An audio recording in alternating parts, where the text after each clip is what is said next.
ஒவ்வொரு சேனல்களிலுமிருந்து வந்த மீடியாக்கள் கலெக்டரை சுற்றி வளைத்து கேள்விகளை கேட்டுக்கொண்டிருக்க அவர் பதில் கூறிக்கொண்டிருந்தார். சார், அதிகமா மகாபலிபுரம் பக்கமே இந்த மாதிரி கொலைகள் நடக்குது. அதை பத்தி நீங்க என்ன நினைக்கிறீங்க என்று ஒரு மீடியா நபர் மைக்கை பிடித்தபடி கலெக்டரிடம் கேட்க, கலெக்டர் தேவையில்லாம எதையோ கனெக்ட் பண்ணாதீங்க, இந்த மர்டரை பத்தி மட்டும் கேளுங்க என்று கூற, மற்றொரு மீடியா நபர், சார், இந்த டெட் பாடியை 5:30 மணிக்கு யாரோ பார்த்து கண்ட்ரோல் ரூமுக்கு கால் பண்ணி சொன்னதா சொல்றாங்க. பட் போலீஸ் வர்றதுக்கு ரொம்ப லேட் ஆச்சு. அதுக்கான காரணம் ஏன் சார்? நீங்களே 11 மணிக்கு தானே வந்தீங்க என்று கேட்க, கலெக்டர் கோபத்துடன் அந்த நபரை பார்த்து, ஹலோ மிஸ்டர், இந்த ஒரு கேஸ் மட்டும் இல்ல, போலீஸ் ஸ்டேஷன்ல இன்னும் நிறைய கேஸ் இருக்கு. அதையெல்லாம் பார்த்துட்டு தானே வர முடியும். போலீஸ்காரங்க எப்படா மர்டர் நடக்கும்னு கனவு கண்டுட்டு இருக்க மாட்டாங்க. அதுவும் இல்லாம நீங்க மூவிஸ்ல பாக்குற மாதிரி சூப்பர் ஹீரோஸ் கிடையாது. நாங்க அடுத்த செகண்ட் பறந்து வந்து இங்க நிக்கிறதுக்கு. ஒரு கேஸ் அட்டெண்ட் பண்றதுக்கு முன்னாடி 1008 ஃபார்மாலிட்டிஸ் அண்ட் ப்ரொசீஜர்ஸ் இருக்கு. இங்க நின்னுட்டு இருக்க பாதி கான்ஸ்டபிள் நைட் டியூட்டி பார்த்துட்டு இந்த கேஸ் அட்டெண்ட் பண்ண வந்திருக்காங்க.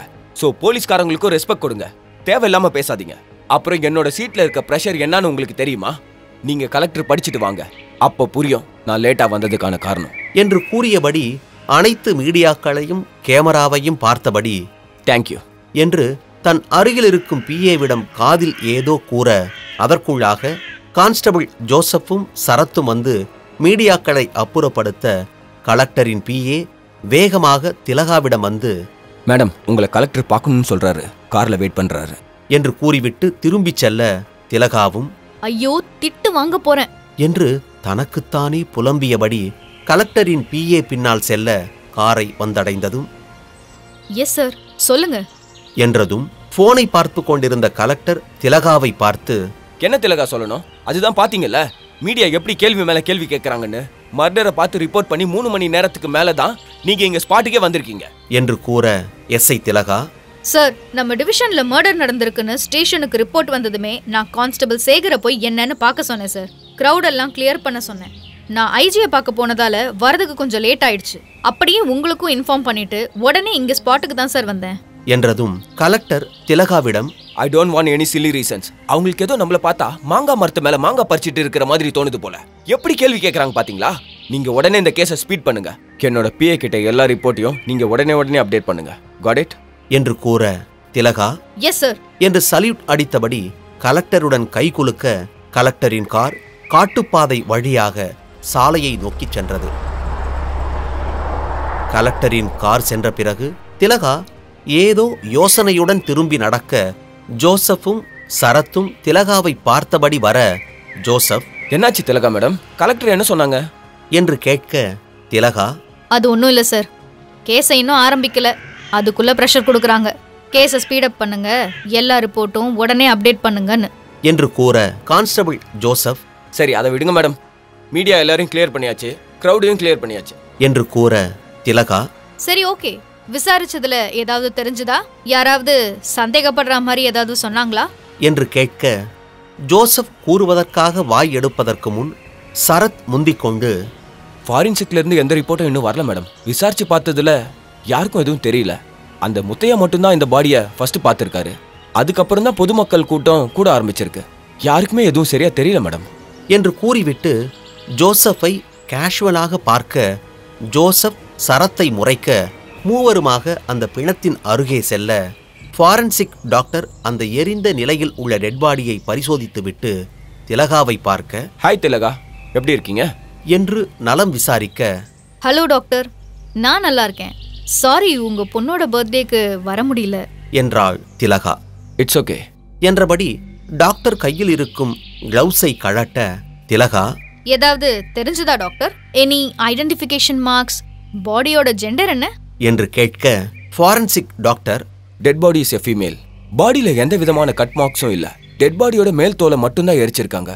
பை த வே, பாடியை இங்க வச்சு எரிக்கல, எங்கேயோ எரிச்சு தூக்கிட்டு வந்து இங்க போட்டு இருக்காங்க. ஒரு டெட் பாடி தானா எரியாது. ஏதாச்சும் கட்டை இல்ல வரட்டி அது மாதிரி ஏதாவது வச்சுதான் எரிக்க முடியும். ஆனா இந்த டெட் பாடியை அந்த மாதிரி எந்த ஆப்ஜெக்ட்ஸும் வச்சு எரிக்கப்படல. ஏன்னா அப்படி வச்சு எரிச்சிருந்தா அந்த ஆப்ஜெக்ட்ஸோட பார்ட்டிகல்ஸ் டெட் பாடி மேல டெபாசிட் ஆகியிருக்கும். இடையே சரத், அப்புறம் எப்படி எரிச்சிருப்பாங்க டாக்டர் என்று கேட்க, ஒருவேளை டைரக்டா பெட்ரோல் ஊத்தி எரிச்சிருப்பாங்களோ என்று பதிலுக்கு ஜோசப்பும் கேட்க, சரத் ஜோசப் ஆகிய இருவரையும் பார்த்து எஸ்ஐ திலகா முறைக்க, ஃபாரன்சிக் டாக்டர், இல்ல, அந்த மாதிரி எந்த பெட்ரோ கெமிக்கல்ஸும் யூஸ் பண்ணல. அப்படி யூஸ் பண்ணா டெஸ்ட் ரிசல்ட்ஸ்ல தெரிஞ்சிருக்கும். கில்லர் ரொம்ப பிரில்லியண்டா, வெல் பிளான்டா, டைரக்டா ஃபயரை இன்டியூஸ் பண்ணி கொண்டு இருக்காங்க. ஒரு பர்னர் மாதிரி அது மேல ஆப்ஜெக்டை வச்சு no tyre marks, no finger prints, no foot marks. இந்த கண்டிஷன் ஆஃப் த பாடியில ஃபேஸ் ஆர் ஃபிங்கர் பிரிண்ட் ஐடென்டிஃபிகேஷன்லாம் ரொம்ப கஷ்டம். This is not going to be a easy case, that's for sure என்று திலகாவை பார்த்து கூற, திலகா தன் தொப்பியை கழட்டியபடி, அடுத்து என்ன டாக்டர், உங்களோட ஃபார்மாலிட்டிஸ்லாம் முடிஞ்சதில்ல, பாடி எடுக்கலாமா என்று கேட்க, ஃபாரன்சிக் டாக்டர், எஸ், எங்க சைட்ல இருந்து எல்லாம் முடிஞ்சது. a few test samples எடுத்திருக்கு. I will let you know about it. நீங்க கிரைம் சீனை கிளியர் பண்ணலாம். ஓகே, பை என்று கூறிவிட்டு கிளம்ப, திலகா சேகரை பார்த்து, சேகர் மற்ற ஃபார்மாலிட்டிஸ்லாம் பாருங்க, அப்புறம் சரத்தும். சற்று யோசித்துவிட்டு அருகில் இருக்கும் மதுவை பார்த்து, உன் பேர் என்ன? மது என்று சொல்ல, திலகா ஓகே, இந்த பொண்ணையும் கூட வச்சுக்கோங்க என்று கூறியபடி தொப்பியை மாட்ட, ஜோசப் சார், நிஷாக்கா வாங்க கிளம்புவோம் என்று திலகா போலீஸ் ஜீப்பில் ஏற, உடனே ஜோசப்பும் ஹெட் கான்ஸ்டபிள் நிஷாவும் ஏறி அமர்ந்தார்கள். போலீஸ் ஜீப்பும் அங்கிருந்து கிளம்பியது. மது பயத்துடனேயே நின்று கொண்டிருந்தாள். அவளுக்கு ஏற்கனவே இந்த எரிந்த நிலையில் உள்ள பிணம் பெண்தான் என்ற சந்தேகம் இருந்தது. நேரம் 12 மணியை கடந்திருந்தது. சேகர் போஸ்ட்மார்ட்டம் செய்வதற்காக டாக்டரிடம் கால் செய்து கூறிக்கொண்டிருக்க, சரத் மதுவை பார்த்தபடி, என்னாச்சு, இப்பவும் வாந்தி வர்ற மாதிரி இருக்கா என்று கேட்க, இல்ல என்று தலையசைத்தாள். கொஞ்சம் வந்தாலும் அடக்கி வச்சுக்க, இனி கொண்டு போக போறது போஸ்ட்மார்ட்டம் பண்ணதான் என்று கூற, மது பதிலேதும் பேசாமல் அமைதியாக நின்று கொண்டிருந்தாள். அவளின் அமைதி ஒருவித சந்தேகத்தை எழுப்பியது.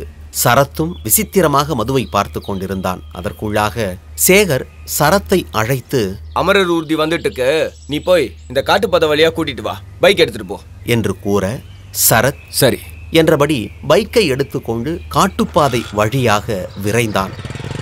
சிறிது நேரத்திற்குள்ளாக அமரர் ஊர்தி இவர்கள் நிற்கும் இடத்திற்கு வர, உள்ளிருந்து 2 பேர் இறங்கி கைகளுக்கு கிளவுஸ் அணிந்து கொண்டு வந்து பிணத்தை ஸ்ட்ரக்சரில் ஏற்றியபடி அந்த கருப்பு நிற அமரர் ஊர்தியின் உள்ளே வைத்து டோரை லாக் செய்தார்கள்.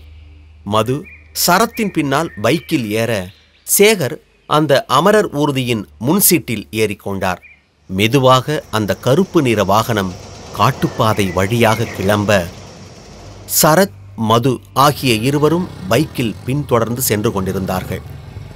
மதுவிற்கு அந்த பிணத்தை பற்றிய ஒரு சந்தேகம் மனதிற்குள் எழுந்து கொண்டிருந்தது. சரத்திடம் கூறலாமா வேண்டாமா என்றபடி அவள் சிந்திக்கத் தொடங்கினாள். கேளுங்க கொலை ஆடியோ சீரீஸ் உங்க குக்கு எஃப்எம் ஆப்ல. டவுன்லோட் தி ஆப் நவ.